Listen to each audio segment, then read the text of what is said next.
Vamos lá, gente. Isaías capítulo 40, do verso 28 até o 31. Eu vou ler na Nova Almeida atualizada. Isso vai ser o nosso ponto de partida e o trilho da nossa reflexão hoje. O texto sagrado diz assim: será que você não sabe, nem ouviu, que o eterno Deus, o Senhor, o Criador dos confins da terra, nem se cansa, nem se fatiga? A sabedoria dele é insondável. Ele fortalece o cansado e multiplica as forças ao que não tem nenhum vigor. Os jovens se cansam e se fatigam, e os moços de exaustos caem. Mas os que esperam no Senhor renovam as suas forças. Sobem com asas como águias. Correm e não se cansam. Caminham e não se fatigam. Eu vou pedir a gentileza de você repetir comigo a declaração do verso 29 e depois a do 31. Se você puder, me acompanha com gosto e vontade. Diga comigo: ele fortalece o cansado e multiplica as forças ao que não tem nenhum vigor. Agora o verso 31, diga: os que esperam no Senhor renovam as suas forças. Meu Deus, suplicamos que mais do que informação, o Senhor possa tocar as nossas vidas, que o sopro de vida do Teu Espírito Santo nos toque de uma forma especial. Que a Tua palavra, além de formação, produza não apenas a fé necessária, mas trabalhada e aplicada de forma personalizada pelo Teu Espírito, produza em nós correspondência. Nós oramos desde já agradecidos por aquilo que o Senhor fará, em nome do Senhor Jesus. Amém. Bom, o tema da minha mensagem hoje é renovando as forças. Eu quero chamar a sua atenção para o que não apenas é uma promessa de Deus, quando a Escritura diz: ele fortalece o cansado, multiplica as forças ao que não tem nenhum vigor. Quando a Bíblia diz que os que esperam no Senhor renovam as suas forças, como além de uma promessa, é a revelação do seu intento, do seu propósito, da sua vontade. Obviamente o texto está falando a respeito de algo sobrenatural. Quando a Bíblia fala que a força dos jovens chega ao fim, a ponto deles caírem de exaustão, mas os que esperam no Senhor renovam as suas forças, ao mencionar os jovens e aqueles de vocês que já como eu passaram aquela metade da vida, né, já não estão mais na fase da juventude, sabe a diferença de disposição física. Um dia desses, chamei meu filho para a gente malhar junto, e depois ele falou: pai, e aí, quer correr uns 10 quilômetros? Falei: tu tá maluco? Né? Falei: você acha que eu tenho esse pique, essa sua disposição de 23 anos? Mas mesmo a moçada, que está no auge do vigor e da disposição hormonal, chega um momento que eles descobrem que tem um limite. Mas a Bíblia está dizendo: os que esperam no Senhor vão além. Então a Bíblia não está falando nem só de força natural e nem tampouco só de algo no aspecto físico, mas está falando de uma manifestação sobrenatural. Eu quero chamar a sua atenção para algo. Nós vivemos um tempo, uma época na história da humanidade, onde a maioria de nós não chega a ter uma experiência de exaustão física, de esgotamento de forças e energias. E quando eu falo esgotamento, estou falando num sentido pleno. Porque mesmo aqueles que trabalham, né, com esforço físico, nós temos hoje, né, na modernidade em que vivemos, ferramentas que auxiliam demais o trabalho. Né? Por exemplo, gente que arava a terra sem o auxílio de bois e depois descobriu que boi puxando o arado era uma grande ferramenta de auxílio, morreria de inveja da gente de ver todo o maquinário agrícola de hoje em dia.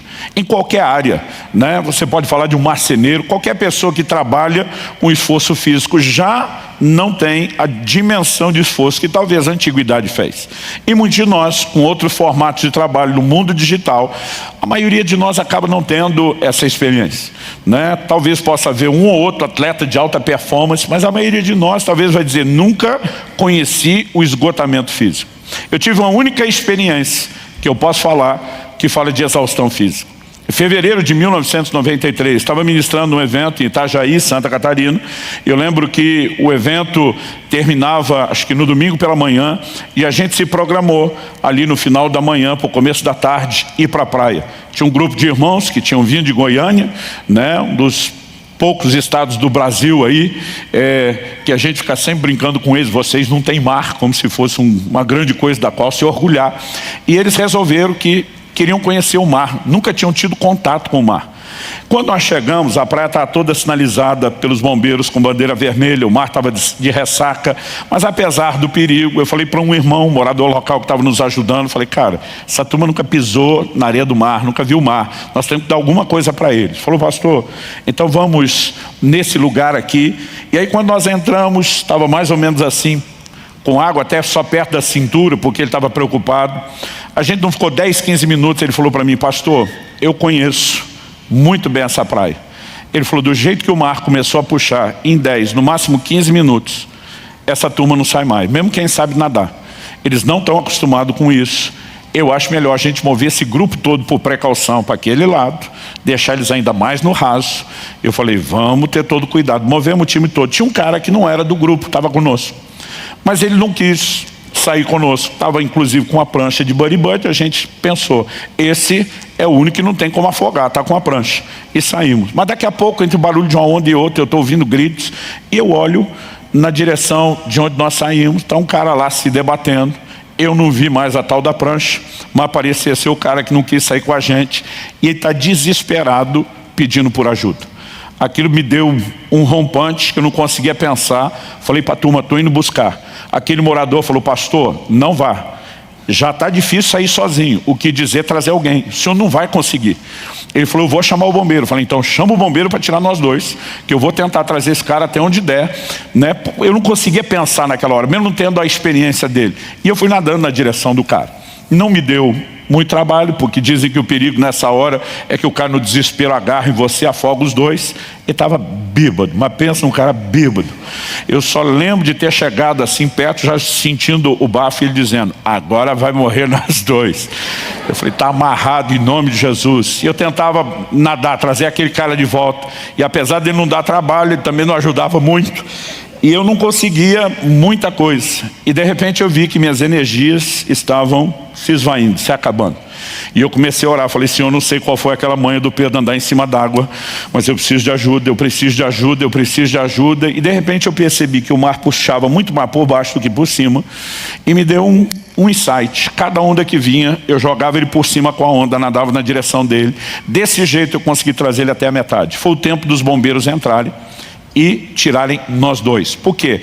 A hora que eles entraram, eu já estava no limite da exaustão. Para você ter ideia, né? Mesmo que tenham nos puxado até o raso, eu não conseguia do raso andar até a parte seca.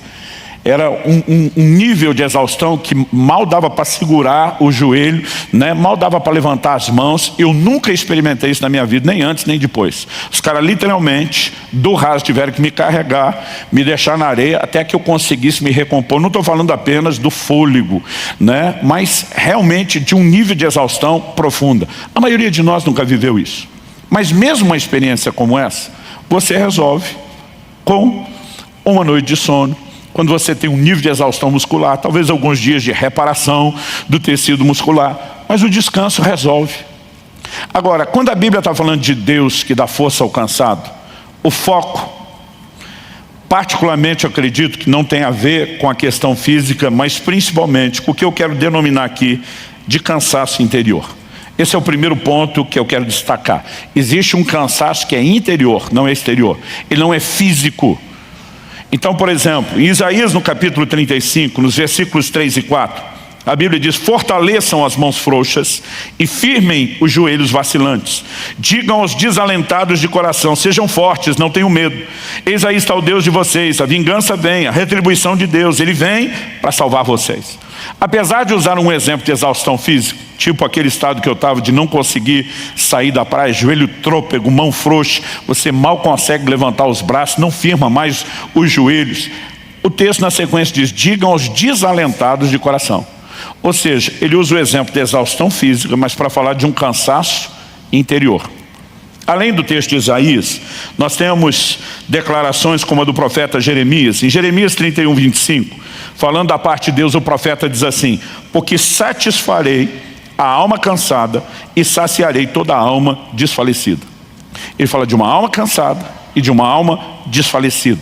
Ou seja, o cansaço de alma, um desfalecimento interior é o que está em questão. Essa linguagem também é usada no Novo Testamento. Em Mateus 11, 28, Jesus diz, venham a mim, todos vocês estão cansados e sobrecarregados, e eu os aliviarei. Que cansaço é esse? No verso 29, o seguinte, Jesus diz: tomem sobre vocês o meu jugo e aprendam de mim, porque eu sou manso e humilde de coração, e vocês acharão descanso para a sua alma. E diz: vem a mim o cansado, e ele vai encontrar descanso para a sua alma. Então ele está falando de um cansaço de alma interior. Em Hebreus, no capítulo 12 e no versículo 3, a Bíblia diz assim: para que não vos fatigueis desmaiando em vossa alma. Essa expressão, ou a palavra empregada no original grego, traduzida como fatigueis, é a palavra kamno. Ela significa tornar-se ou estar exausto. Está falando assim de fadiga no mais profundo nível. E depois, quando ele diz desmaiando em vossa alma, a expressão traduzida desmaiando, eclu, significa estar enfraquecido até exaustão, tornar-se fraco, estar cansado. Era usado também no sentido metafórico para falar de desanimar ou perder a esperança. Então fala de pessoas que podem chegar a esse ponto, né, de uma profunda exaustão da alma, cansaço interior. Acredito que há muitas razões pela qual isso que às vezes eu e você chamamos de desânimo, de desmotivação, de abatimento se manifeste. No contexto específico de Hebreus capítulo 12, que ele fala de não se fatigar desmaiando da alma, ele está falando da luta contra o pecado. Eu e você travamos batalhas com a nossa própria carnalidade. Mas nós olhamos outros desenhos nas Escrituras e podemos incluir, né, circunstâncias contra as quais estamos lutando e que geram desgaste. Mas nem sempre o cansaço tem a ver apenas com dificuldades que passamos, com coisas ruins que não aconteceram. Às vezes esse cansaço interior vem do fato de que as coisas boas que esperamos ainda não aconteceram. Mesmo que não seja necessariamente algo ruim acontecendo, a espera, o livro de Provérbios diz que a esperança adiada, ela entristece o coração. Eu brinco que o brasileiro, da maior parte dos povos do mundo, é o que mais tem a capacidade de se reinventar na virada do ano. Eu não sei o que a gente consegue resetar dentro da gente do dia 31 de dezembro para o dia 1º de janeiro, que a gente acende esperança e diz: esse ano vai. Não importa se no outro não foi. E aí você passa o ano pilhado e tal, mas o ano acaba e você diz: não foi de novo. Mas de repente, naquele culto de passagem do ano, alguma coisa acontece e a gente diz: mas esse vai. E aí não vai de novo, né? E depois no outro você diz: mas esse vai. Em algum momento, depois do 3º ou 4º ano, alguns de nós começamos a perder aquela empolgação da virada, porque é algo que o próprio manual do fabricante diz que acontece comigo, com você. A esperança adiada, ela entristece o coração. Mas o interessante é que a Bíblia não fala de um cansaço que vem só de coisas ruins, ou da falta da concretização de coisas boas, mas eu e você podemos nos cansar até mesmo com coisas que são extremamente positivas. Por exemplo, em Gálatas, no capítulo 6, no versículo 9, a Bíblia diz: e não nos cansemos de fazer o bem, porque no tempo certo faremos a colheita. Ele diz: se não desanimarmos. Então ele relaciona a ideia de cansar, de fazer o bem, com desânimo. Algo nos paralisa. Em algum momento você olha e diz: não sei se está dando resultado, se essa pessoa está recebendo como deveria, se está valendo a pena fazer o que eu faço.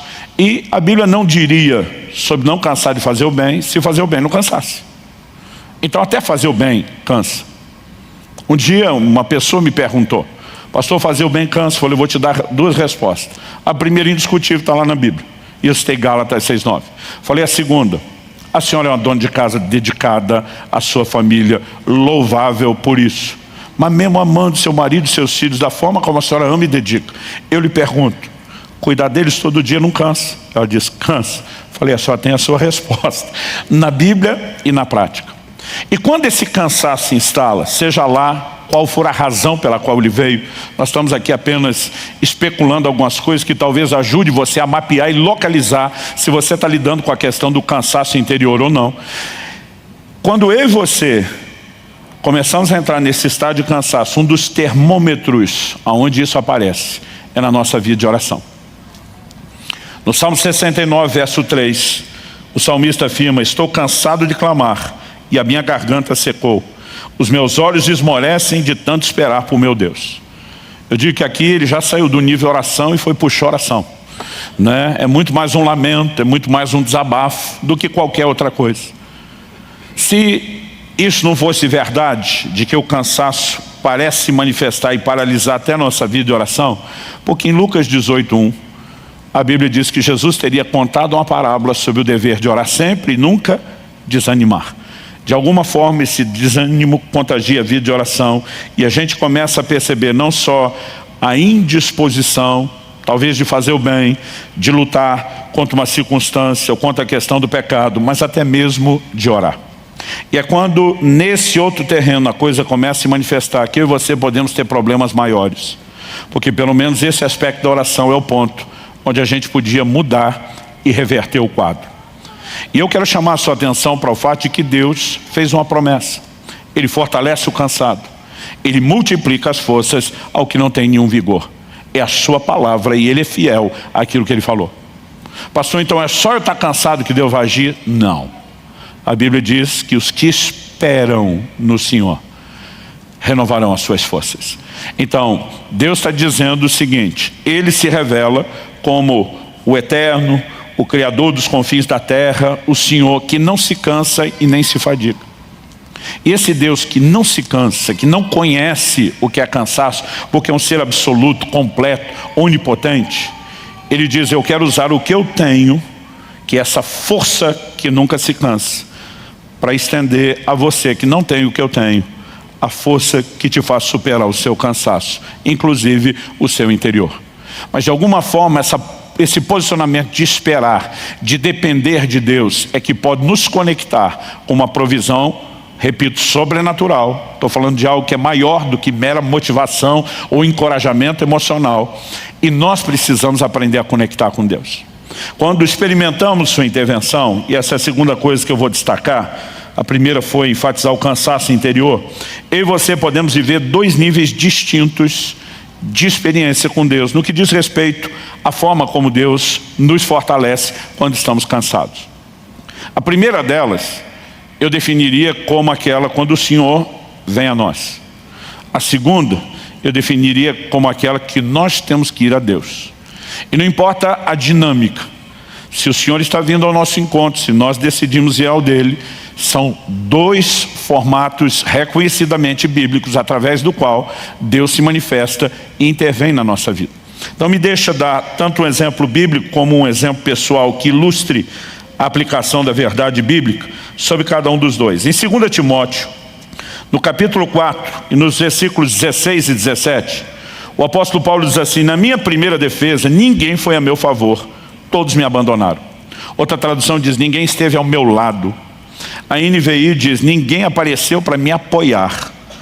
E depois de dizer que todos o abandonaram, Paulo diz que isso não lhe seja posto na conta. Verso 17: mas o Senhor esteve ao meu lado e me revestiu de forças, para que através de mim a pregação fosse plenamente cumprida e todos os gentios a ouvissem, e fui libertado da boca do leão. Eu acho massa Paulo falar: e daí? Que essa turma com quem eu tinha uma expectativa, gente que me ama, que se importa, que eu contava que estivesse lá, não apareceu. E diz: o Senhor esteve ao meu lado e me revestiu de forças. Ou seja, esse posicionamento de Jesus estar ao lado, não é Ele estava ao meu lado para fiscalizar, para ver como eu iria reagir. Ele estava ao meu lado para intervir. Ele estava ao meu lado para me revestir de forças. E eu e você podemos ter experiências onde o Senhor vem nos socorrer no momento de necessidade, onde Ele se coloca ao nosso lado, Ele vem a nós para nos comunicar forças. E uma das primeiras experiências marcantes, pelo menos, que eu tive nesse sentido, eu estava no primeiro ano do meu ministério pastoral. Nós estamos falando, de 94, porque eu comecei a pastorear em dezembro de 93. Antes disso, eu passei alguns anos viajando, pregando no ministério itinerante. E não bastou alguns...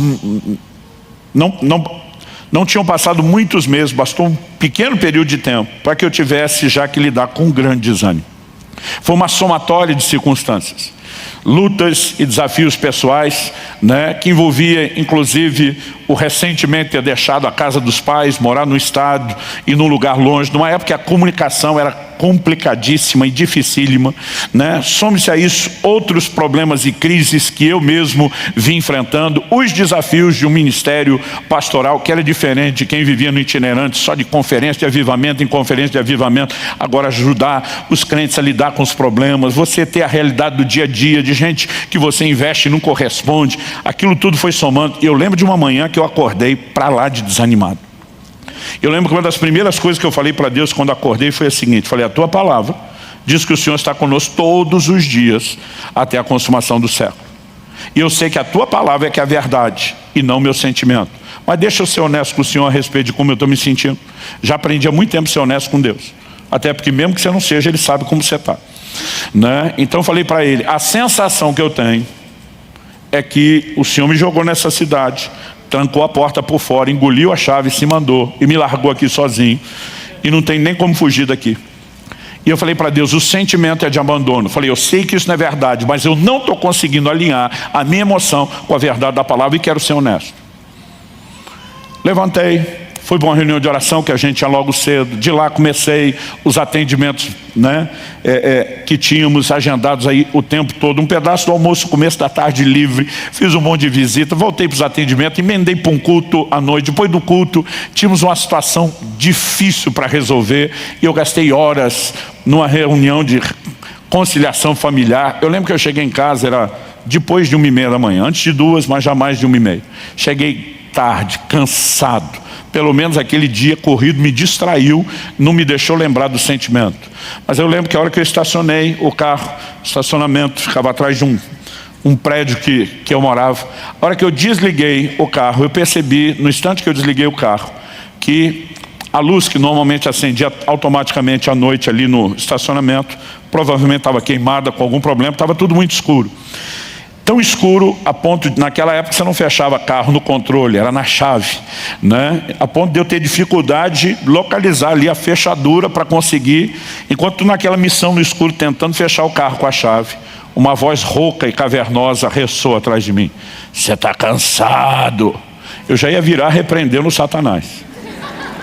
Depois eu levei em consideração a segunda possibilidade: quem vive aprontando com os outros sempre fica meio que de prontidão com o que podem fazer com ele. A Bíblia diz que quem semeia vento colhe tempestade. Naquele momento eu dei primeiro uma olhada, falei, antes de eu dar motivo para depois ainda tirar com a minha cara, olhei para a janela do prédio onde morava, se não era outro amigo, a voz não era dele, né? Enquanto eu estou ali procurando, sai um irmão das trevas, do canto mais escuro, rindo. Era um irmão da igreja que usava o mesmo estacionamento. Falei, pastor, desculpa, eu não resisti. Eu vejo que vocês estão sempre aprontando com o outro. Vocês, era principalmente eu e o pastor Luiz Gomes, que ministrou aqui no Sobrenatural. Nós dividimos um apartamento quando solteiro.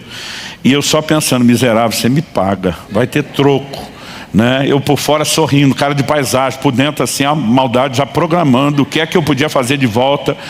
E eu acho que distraído com aquilo, eu não tinha percebido o tamanho do susto que eu levei. Na hora de subir a escada, e era um andar só, o apartamento que eu morava era um andar de cima só. Eu percebi o tamanho do susto, que as pernas estavam mole. Estava difícil subir a escada, eu só pensando, vai ter troco. Mas ao mesmo tempo que eu planejava a minha vingança, eu estou nessa, não quero que me peguem de novo. Então entrei com muito cuidado na casa, dei uma boa olhada, né? Eu lembro que quando passei, vi a porta do quarto do Luiz fechado, pensei, já deve estar dormindo, mas por precaução, a hora que eu entrei, fechei a minha. Eu tinha um dispositivo de segurança, depois que eu trancava aquele quarto, ninguém entrava. Mesmo assim, por precaução, olhei embaixo da cama, nada, abri o guarda-roupa, eu sei que você vai ficar tentando imaginar tudo que a gente aprontava um com o outro, coisa de moleque mesmo. Quando eu tinha certeza que não tinha mais ninguém para me dar um susto, fui para a cama dormir. E gente, eu calculo que deve ter sido de 2 a 3 minutos só. Porque eu lembro que foi o tempo de eu deitar do lado direito, senti que não acomodou, virei de costa a nada, virei para o lado esquerdo, para o lado da parede. A hora que eu virei para o lado da parede, uma mão me pegou no ombro. Depois de toda aquela checagem, que não tem ninguém, sabendo que não tem ninguém como entrar. Aí alguém me perguntou outro dia, pastor, o senhor assustou? Falei, não, eu acho que não tinha mais adrenalina, tudo já tinha saído lá embaixo. Não tinha mais nem como assustar. Segundo, o toque não era hostil. Sabe, tipo quando você encontra alguém que primeiro você dá uma batidinha no ombro, depois segura firme, o toque era gentil. E eu ouvi uma das vozes mais doces e belas da minha vida. E até hoje isso me emociona. A voz disse assim: você não está sozinho. E a hora que falou foi como se fosse um filme. Eu de manhã dizendo: o Senhor me largou nessa cidade, me abandonou, eu estou me sentindo sozinho. E naquele momento, eu não consigo te descrever o quão real era a presença do Senhor ao lado da cama. Tudo que eu conseguia era chorar, cheio do Espírito, orar em outras línguas. Eu fiquei com muito medo. Não era um medo ruim, é difícil explicar isso, mas era um temor. Era uma coisa boa, mas um temor de olhar, né? Eu gastei um tempo ali chorando. Eu sentia que aquela presença continuava ali. Eu criei muita coragem para dar uma espiadinha. Não via ninguém ao lado da cama, mas eu sentia aquela presença tão forte. E eu não consigo te descrever o quanto aquele toque me turbinou. Até hoje, tem dias quando começa a bater o cansaço e eu lembro da experiência, a lembrança já me dá outro gás. Parece que eu agarrei no trifásico. Você não está sozinho. Essa talvez seja uma das minhas versões na vida pessoal para dizer o que Paulo falou: o Senhor esteve ao meu lado, Ele me fortaleceu. Eu tenho certeza que aquele dia não era nenhum anjo do lado da cama, era o Senhor que estava ali me tocando, ministrando. Muitas vezes Ele virá ao nosso encontro, Ele vai comunicar o que não tem explicação, né? Não estou falando de alguém que me motivou. Eu recebi uma descarga, aquilo tocou meu corpo, tocou minha alma, tocou meu espírito. Eu fui revestido de Deus de uma maneira sobrenatural. Isso, embora tenha sido extraordinário, me gerou uma expectativa que eu diria desequilibrada. Por quê? A partir daquele dia eu imaginava, sempre que estiver precisando, o gás vai vir desse jeito. Mas nunca rolou outra dessa. Na verdade, não demorou muito tempo para eu descobrir que esse não é o único formato de Deus nos fortalecer. Há momentos onde Ele vem a nós. Há momentos onde Ele espera que nós possamos ir a Ele. Em 1 Samuel, no capítulo 30, eu vou dar outro exemplo bíblico e depois de novo quero compartilhar um exemplo pessoal que ilustre a aplicação. 1 Samuel capítulo 30, a Bíblia diz que Davi e os seus homens chegam em Ziclag, cidade dos filisteus, onde eles haviam se estabelecido enquanto fugiam de Saul.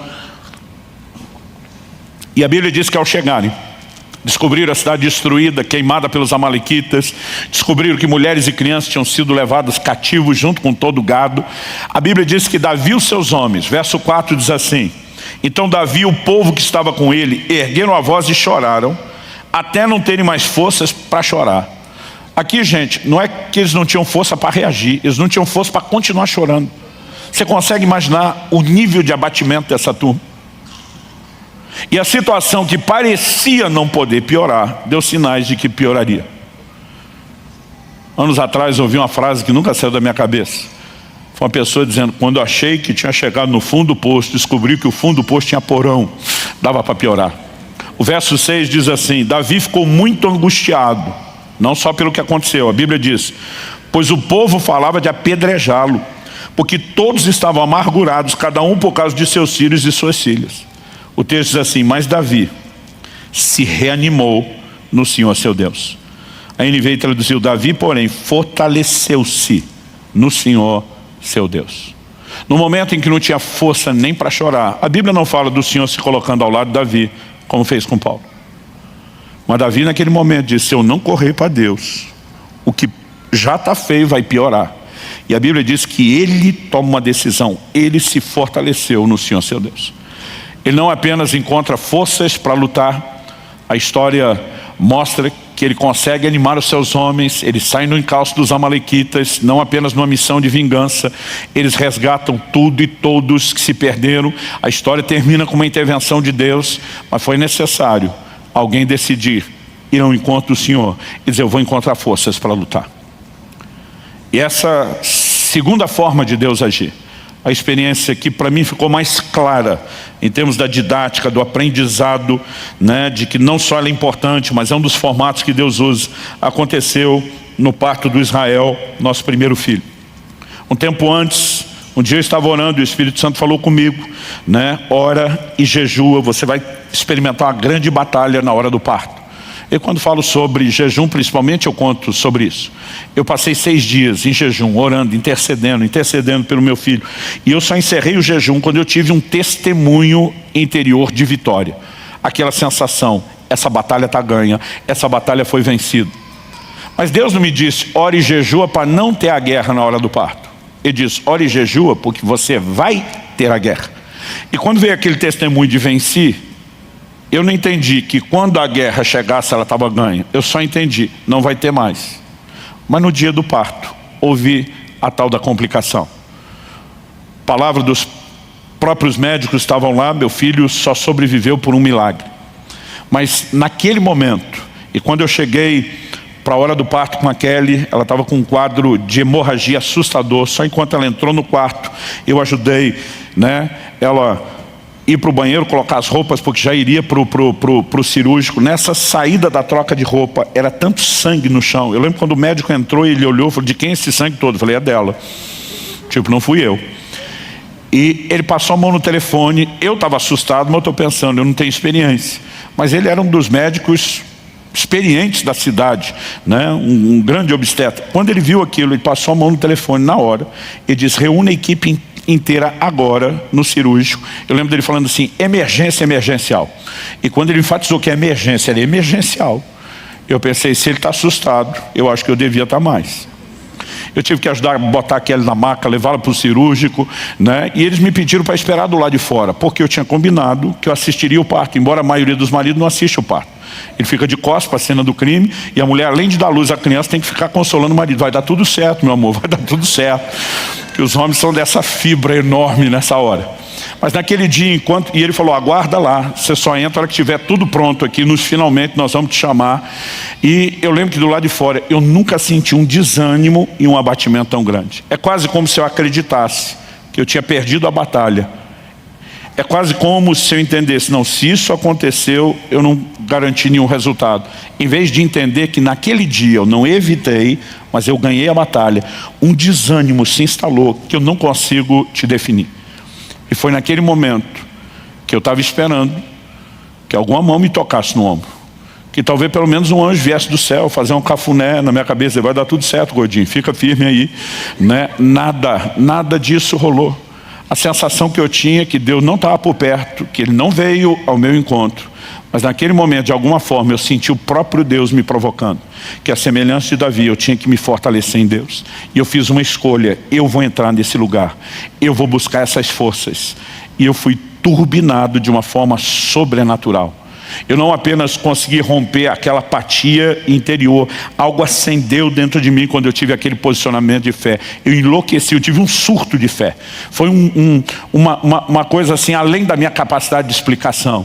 E ali eu me levantei, eu comecei a declarar a palavra de Deus, eu comecei a profetizar o milagre, a intervenção que aconteceria. Quando finalmente eles me chamaram para o centro cirúrgico. Não foi minha mulher que teve segurado na minha mão e dizer, vai dar tudo certo. Eu entrei, segurei a mão dela, olhei bem no olho dela, falei para ela, falei, Kelly, presta atenção, vai dar tudo certo. Ela falou, eu sei. Falei, você acha que sabe? Quem sabe sou eu. E se você sabe, você não sabe o tanto que eu sei. Vai dar tudo certo, o Senhor está conosco. Eu virei um leão. E depois, quando simplesmente todo mundo estava dizendo, o milagre aconteceu, a sensação depois, não antes, era, eu sabia. Adiante daquele posicionamento era, cadê você, Deus? Aonde o Senhor foi parar? Agora, o que eu entendi a partir daquela dinâmica, e vendo textos como esse que eu estou dando, que nem sempre a dinâmica de fortalecimento é a mesma. Há momentos onde a Bíblia, aliás, a maior parte do tempo, a Bíblia nos ordena a ir ao Senhor. Não manda a gente esperar de forma passiva que Ele vem. Então me deixe ler alguns textos. Efésios capítulo 3, verso 16. Para que segundo a riqueza da sua glória vos conceda que sejais fortalecidos com poder mediante o seu espírito no homem interior. No mesmo lugar onde o cansaço se manifesta, do lado de dentro, interior, é onde o revestimento de poder quer se manifestar. Efésios 6,10 diz, quanto ao mais, sede fortalecidos no Senhor e na força do seu poder. A maior parte das versões traz isso no imperativo, fortalecei-vos no Senhor e na força do seu poder. É você que vai lá buscar as forças em Deus. Colossenses capítulo 1, verso 11. Sendo fortalecidos com todo o poder, segundo a força da sua glória. A verdade é que a maioria das circunstâncias, eu e você vamos descobrir que nós estamos numa espécie de batalha de improviso. A gente não se sente pronto para ela, nem em situações como a minha, quando Deus ainda avisou que haveria uma batalha. De alguma forma a gente parece criar uma fantasia e dizer, não vai ser bem assim. E a sensação muitas vezes que a gente é pego de surpresa, de improviso. Quando eu falo de improviso parece que você tem que lutar de uma forma para a qual você não sente que está preparado, né? E quando eu falo preparado, não é nem só treinado, você não parece não ter os recursos. Isso sempre me faz lembrar de uma declaração de Deus que está lá no livro do profeta Joel, no capítulo 3, versículos 9 e 10. Deus diz: proclamem isso entre as nações, declarem guerra santa e convoquem os valentes. A palavra valente aqui não é só um corajoso, está falando de um guerreiro, de alguém que se dispõe à luta, né? Nós sabemos pelo contexto, o texto diz assim, que todos os homens de guerra se apresentem e se preparem, transformem suas lâminas de arado em espadas e as suas foices em lanças. Ou seja, Deus está dizendo que tem que ainda arregimentar, alistar o exército todo, e que essa turma nem armamento tem, eles vão improvisar. O improviso é, vão pegar, né, as lâminas do arado, vão pegar as foices, vamos improvisar as armas. E nesse contexto Deus diz que o fraco diga: eu sou forte. A tradução que me impactou e que eu decorei quando garoto dizia: diga ao fraco, eu sou forte. Eu lembro de um dia ver um pregador desses de fé, animado, empolgado, dizendo: para de dizer que você é fraco.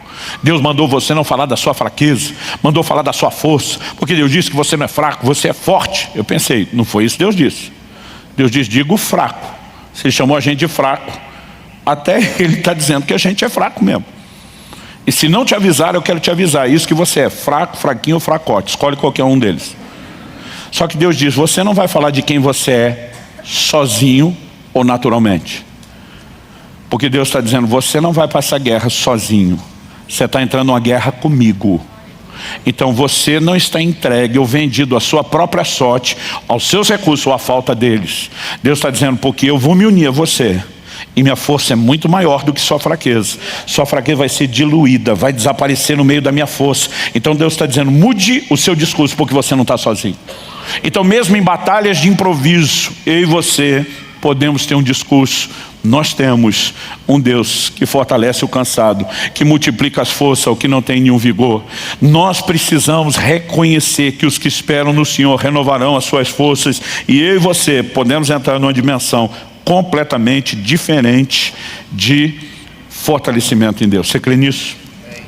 Em terceiro e último lugar, eu gostaria que a gente considerasse um pouco da importância de lidar com a realidade da nossa fraqueza e limitação. Pastor, certeza que tem importância nisso? Certeza. Eu não sei você, mas já tive que lidar muitas vezes com a presunção de querer ensinar Deus como ser Deus. Eu, por exemplo, tive um acidente de carro em agosto de 93 e declaração de médicos e enfermeiros que me socorreram, que nem eram cristãos. E dizia: teu santo é forte, alguém lá em cima vela por você, né? Me explicaram: olha, a pancada que você teve nesse lugar que nós tivemos que fazer todas as suturas, que é o lugar do hematoma dos cortes, que é a região da fonte. Uma pancada forte é fatal. Nós sabemos que a sua foi muito forte. Os resultados da tomografia são esse aqui, me apresentaram. Eles disseram: a gente não entende honestamente como você está vivo, como você não entrou em coma com esse nível de traumatismo craniano e com essas evidências. Eu lembro que um dos enfermeiros dizia: nós tivemos que reconstruir mais de metade da sua pálpebra esquerda. Ele falou: não consigo imaginar o que quer que seja que rasgue isso. Eu imagino que foi o óculos na pancada. Ele falou: eu não consigo imaginar o que quer que tenha rasgado de tal forma a sua pálpebra, de qualquer ângulo, que não tenha tocado seu globo ocular e vazado ele, você perdido a vista, né? Então todo mundo só falava de milagre, milagre, milagre. Eu lembro que eu falava para Deus: milagre por milagre, já que o Senhor vai fazer um, não podia ter arrumado o carro lá em cima na estrada em vez de ele cair na ribanceira? Em vez de só ser grato por aquilo que ele tinha dado, eu estava dizendo: o Senhor não podia ter feito melhor? Agora, será que só eu, que já tive esse tipo de dificuldade, alguns de vocês também tentaram ensinar Deus a ser Deus? Uma das coisas que me incomodava é dizer: Deus, o Senhor está aí, dizendo que você não se cansa, não se fatiga. Mas o Senhor nos fez de um jeito que a gente se cansa e fatiga. O Senhor não podia ter feito a gente mais parecido com o Senhor? Seres incansáveis, indesanimáveis. E eu lembro que numa época dessa que eu estava nessa presunção de tentar ensinar Deus a ser Deus, eu comecei a entender uma perspectiva bíblica que envolve outros aspectos. A minha e a sua fraqueza, ela precisa ser continuamente, para mim e para você, um lembrete da nossa insuficiência. Precisa gerar em mim e você um senso de dependência da suficiência de Deus. Imagino que se eu e você fôssemos incansáveis, indesanimáveis, não demoraria muito tempo a gente ficar para lá de besta, orgulhoso, arrogante, presunçoso e virar as costas para Deus. Deus deseja partilhar o que Ele tem, o Deus que não se cansa, que não é vencido pelo cansaço, sim. Como? Não nos fazendo sem necessidade dEle, mas nos suprindo com a necessidade que nós temos dEle. Ele nos fortalece o tempo todo. E Ele sabe exatamente o que Ele fez e como fez. A perspectiva que a Bíblia aborda sobre essa questão das nossas fraquezas, normalmente é essa. Dá uma olhada comigo no que Paulo disse em 2 Coríntios, no capítulo 1, eu vou ler do versículo 8 até o versículo 10. O apóstolo diz assim: porque não queremos, irmãos, que vocês fiquem sem saber que tipo de tribulação nos sobreveio na província da Ásia. Foi algo acima das nossas forças, a ponto de perdermos a esperança até da própria vida. Uma tribulação acima, além das forças, a ponto do apóstolo, não estamos falando de um novo convertido imaturo, mas de um dos maiores gigantes da fé do Novo Testamento, desesperado da vida. Mas ele diz no verso 9: de fato tivemos em nós mesmos a sentença de morte, para que não confiássemos em nós mesmos. Observe essa frase: para que não confiássemos em nós mesmos, e sim no Deus que ressuscita os mortos, o qual nos livrou e ainda livrará de tão grande morte. Nele temos esperado que ainda continuará a nos livrar. Paulo diz, nesse cenário de fraqueza, de muitas vezes desesperar, e diz: eu aprendi que não posso confiar em mim. Esse é um lembrete da minha insuficiência, da minha incapacidade. Isso gera em mim, diz Paulo, um senso de dependência daquele que é todo suficiente, daquele que é capaz. Quem está entendendo, diga amém. Na mesma segunda carta de Paulo aos Coríntios, no capítulo 12, nos versículos 9 e 10, depois de falar de uma situação específica pela qual ele orou e não viu uma intervenção de Deus, ele diz que o Senhor respondeu ao apóstolo da seguinte forma: então ele me disse, a minha graça é o que basta para você, porque o poder se aperfeiçoa na fraqueza. Outras traduções dizem, o meu poder se aperfeiçoa na fraqueza. De boa vontade, pois, mais me gloriarei nas fraquezas, para que sobre mim repouse o poder de Cristo. Por isso sinto prazer nas fraquezas, nos insultos, nas privações, nas perseguições, nas angústias por amor de Cristo. Porque quando sou fraco, então é que sou forte. Aqui nós temos um paradoxo, uma aparente contradição. Como quando eu sou fraco, é que eu sou forte? Paulo está dizendo, quando eu entro em contato com a realidade da minha limitação e da minha fraqueza, isso me desperta para tirar os olhos de mim, dos meus recursos, e colocar os olhos naquele que é a fonte de toda a força. Paulo diz, quem tem essa consciência, olha para a fraqueza como um lembrete de que há uma outra fonte de onde eu e você tiramos força. A gente entende que a graça dele, que é força capacitadora, nos basta, que o poder dele se aperfeiçoa na fraqueza. Em momentos quando eu e você temos que lidar com fraqueza, ele fala do contexto de coisas que geram desânimo. Ele diz, eu sei que sobre mim vai repousar o poder, haverá uma intervenção sobrenatural. Quem está entendendo, diga amém. Então, em momentos como esse, eu e você precisamos saber para onde correr. Capítulo 40 de Isaías, que é o texto que nós lemos, ele diz, não apenas que os que esperam no Senhor renovam as suas forças, mas uma das afirmações que o texto faz, e eu particularmente gosto muito, ele diz, sobem com asas como águias. Depois ele vai dizer, correm e não se cansam, caminham e não se fatigam. Aqui tem o contraste dos jovens que se cansam, os moços que chegam à exaustão. E depois ele vai dizer, os que esperam no Senhor correm e não se cansam, caminham e não se fatigam. Mas no meio ele diz, sobem com asas como águias. Essa ilustração, para mim, ela é algo que me empolga e me empolga demais. Eu e você talvez possamos não perceber de imediato qual é a alegoria usada, porque no contexto aqui, né, da nossa fauna, da biologia, não só do continente, do país, a nação brasileira, mas pelo menos da época que nós vivemos, nós não temos acesso às águias. Mas vamos falar de outras aves que usam da mesma sabedoria. Porque está falando das águias que elas conseguem subir, né? Como normalmente as águias alcançam as maiores alturas. você raramente vê ela batendo as asas, se esforçando. Ela normalmente abre as asas, não apenas para planar, mas ela pega as correntes de vento. Essa é a razão pela qual muitas vezes essas aves estão subindo, rodando em ciclos, porque elas pegam o lugar da corrente ascendente e elas usam uma força que não é delas para alçarem maiores alturas. Mas no contexto aqui do Brasil, a gente pode trocar a águia pelo urubu. Eu não sei porque todo mundo ri, o pobre do urubu nem de longe tem a mesma moral que a águia. Mas o princípio é o mesmo. Normalmente você vê aqueles urubus rodando, eles não estão apenas circulando, e normalmente o movimento circular não é descendente, é ascendente. Eles estão pegando as correntes de ar para lá de cima, está procurando o que é que vão comer, mas eles se aproveitam da força do vento para não alçarem as alturas na sua própria força. A Bíblia diz que quando Deus renova minhas suas forças, eu e você também seremos alçados não pelo nosso esforço, mas não também por um vento natural.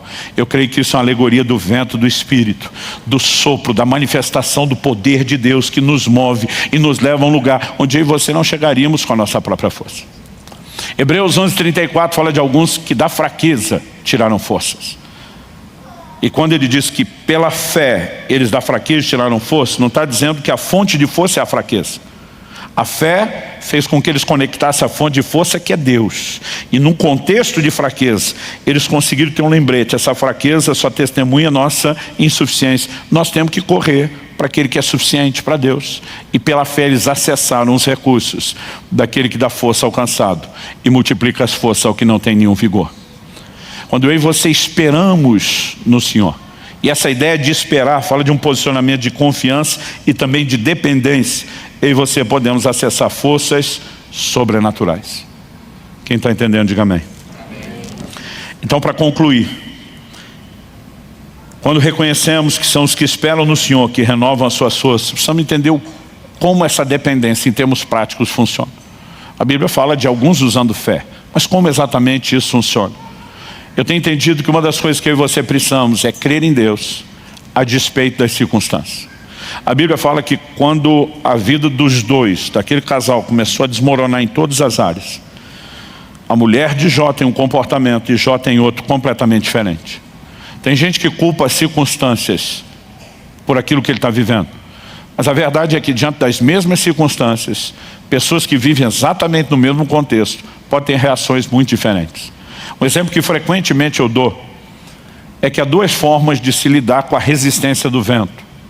Um avião usa a resistência do vento para alçar voo, para se projetar. Um carro de corrida usa a resistência do voo não com asa para subir, mas com aerofólio para colar no chão. É a mesma resistência que eles vão enfrentar quando estiver se locomovendo em grande velocidade, que vai ser administrada de forma diferente. Uns a usam para ficar colado no chão, outros a usam para subir. Enquanto a mulher de Jó decidiu ficar colado no chão e age de forma natural, dizendo para o seu marido, amaldiçoe seu Deus e morre. Qual foi a atitude de Jó? Jó 19:25, ele afirma, eu sei que o meu Redentor vive e que ele há de se levantar sobre a terra. Ele está olhando para aquelas circunstâncias terríveis, ele está dizendo, meu Deus não é definido pelo que eu enfrento, eu não vou reagir apenas emocionalmente ao que eu estou sentindo diante disso, eu vou crer em Deus, eu vou acessar os recursos divinos. E a história de Jó é mudada pelo seu posicionamento de fé. Porque se eu visse o conselho da mulher, para quem ele falou, você fala como uma louca, ele teria liquidado e acabado com tudo de vez. Eu e você precisamos aprender como reagir. Em momentos difíceis, nós vamos ter que acessar Deus. Seja um posicionamento de fé, seja usar os meios que nos conectam com a presença dEle. A Bíblia diz em Atos, no capítulo 16, que Paulo e Silas foram presos, passaram por um julgamento sumário, injusto, foram açoitados, estavam com os pés pendurados no tronco, ninguém tratou as feridas. A maioria dos crentes já estaria, no mínimo, murmurando, reclamando e falando para Deus de abandono. A Bíblia diz que lá pela meia-noite, esses dois não dormiam, não deixavam ninguém dormir. A Bíblia diz que eles oravam e cantavam louvores. Eu não sei exatamente qual foi essa dinâmica, mas eu fico tentando imaginar, uma vez que Tiago 5,13 dá uma instrução prática para os crentes aqui dos primeiros dias. Tiago diz assim, se alguém está aflito, ore. Se alguém de vocês está contente, cante louvores. Imagina Paulo e Silas conversando, e Paulo fala para Silas, estamos na prova. Silas diz, pois é. Ele diz, a aflição está pesada. Outro diz, verdade. Ele diz, bora orar, que é isso que um aflito tem que fazer. Porque se a gente ficar alimentando a fraqueza, é ela que se fortalece. É estranho dizer que a fraqueza se fortalece.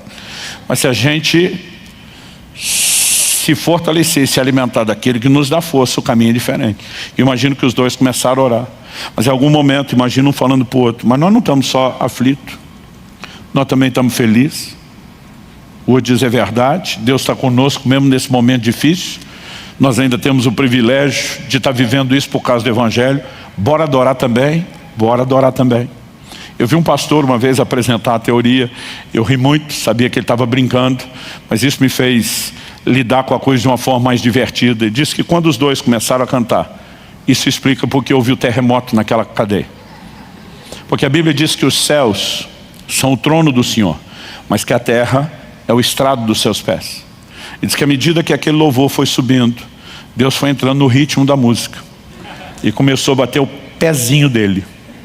E à medida que ele foi batendo o pezinho no compasso da música, o pezinho ou pezão dele, que a terra é o estrado dos seus pés, começou a produzir aquele terremoto.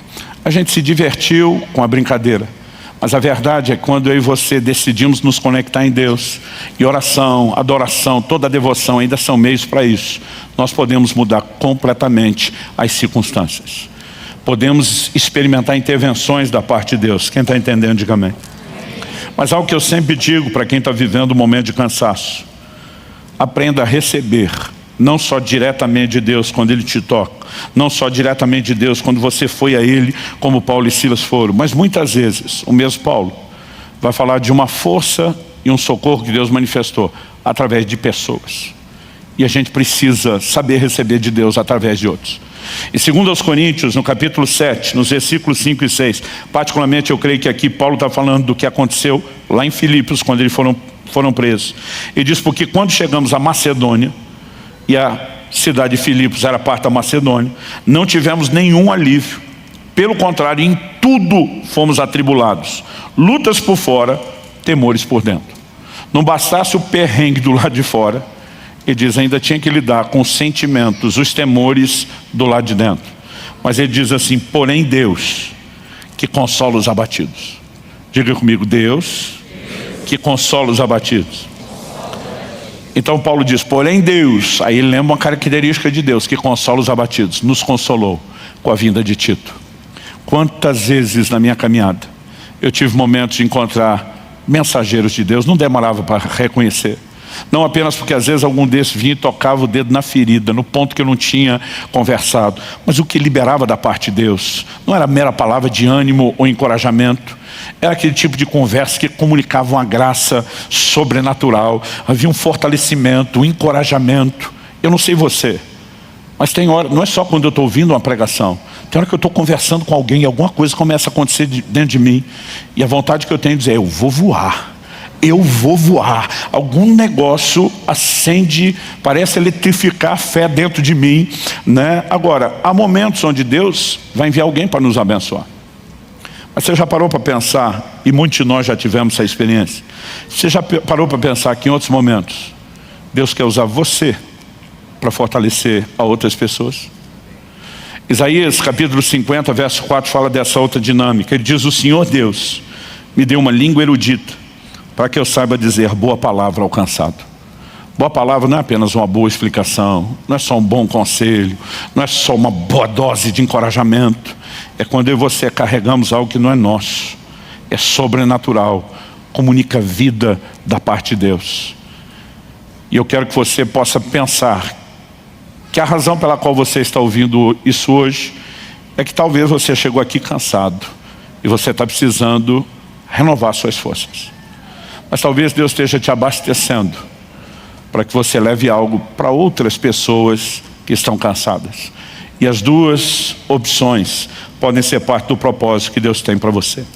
Eu queria que você ficasse em pé para parecer que está acabando.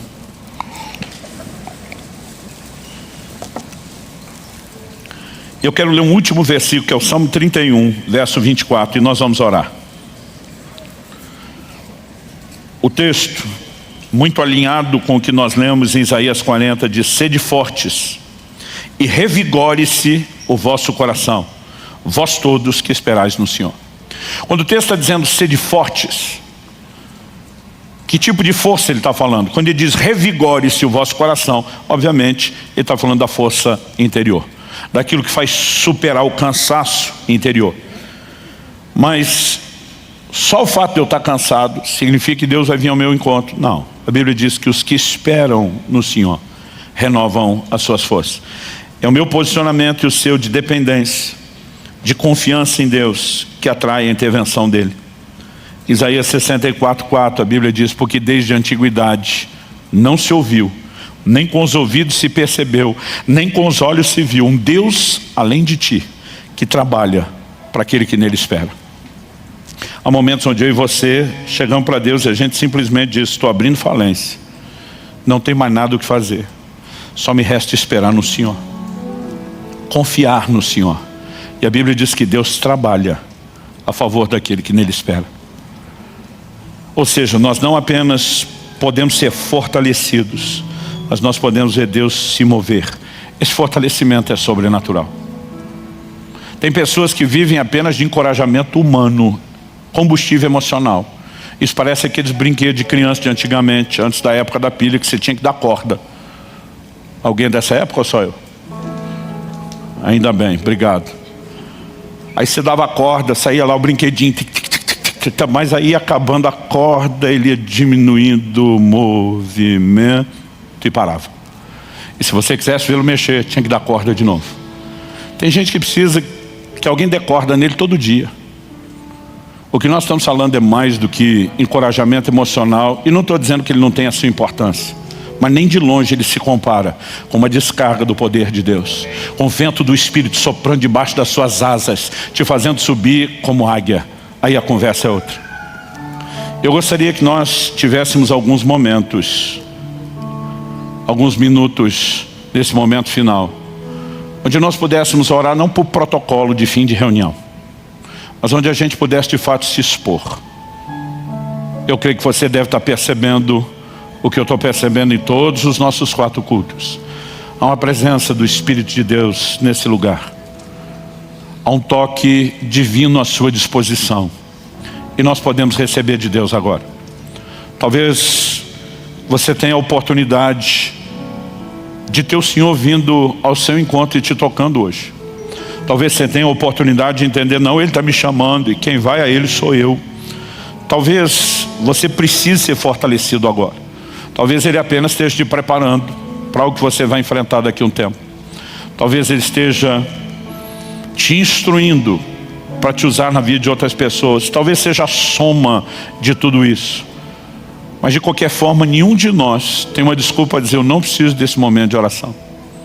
Eu quero que você não apenas peça: Espírito Santo, me ajude, me dirija na aplicação prática disso. Mas eu gostaria que você orasse dizendo: Senhor, eu quero o toque do Teu Espírito na minha vida. Eu quero a manifestação do Teu poder na minha vida. E fale com Deus do seu jeito, da sua maneira. Eu pedi para você ficar em pé por hábito. Você ora como você achar melhor, em pé, sentado, de joelho. Mas eu quero que nos próximos minutos você ore. Eu vou fazer uma oração por você, mas eu não quero você prestando atenção na minha oração. Faça a sua. Espírito Santo, a palavra foi comunicada. E nessa hora nós contamos com a ação do Senhor de uma forma única, singular, diferenciada. Vem sobre os meus irmãos e irmãs. Nós clamamos pelo Teu sopro de vida, aquele mesmo sopro registrado em Ezequiel no capítulo 37, que vivificou aquele vale de ossos secos e o transformou num grande exército. Pai, nós sabemos que o Senhor está arregimentando os seus soldados. Nós sabemos que o Senhor está levantando um exército que será vivificado pelo Teu Espírito. E eu oro por cada um neste lugar. Eu oro por cada um dos meus irmãos e irmãs. Eu oro pelo sopro do Teu Espírito. Que essas correntes de ar que no natural fazem com que a águia suba às alturas, que isso tenha o seu paralelo no sopro do Espírito, nos levando, ó Deus, a um lugar onde pelas nossas forças não chegaríamos. Nós oramos hoje que a mão do Senhor nos toque. Nós falamos a manifestação desses recursos sobrenaturais, daquilo que nos leva além do vigor dos jovens, além da força e da disposição física dos moços. Pai, nós oramos por esse santo combustível celestial. Mais do que encorajamento emocional, nós oramos por uma descarga de poder, nós oramos pela provisão do alto, nós oramos por renovação das forças, em nome de Jesus. Toca-nos, envolve-nos.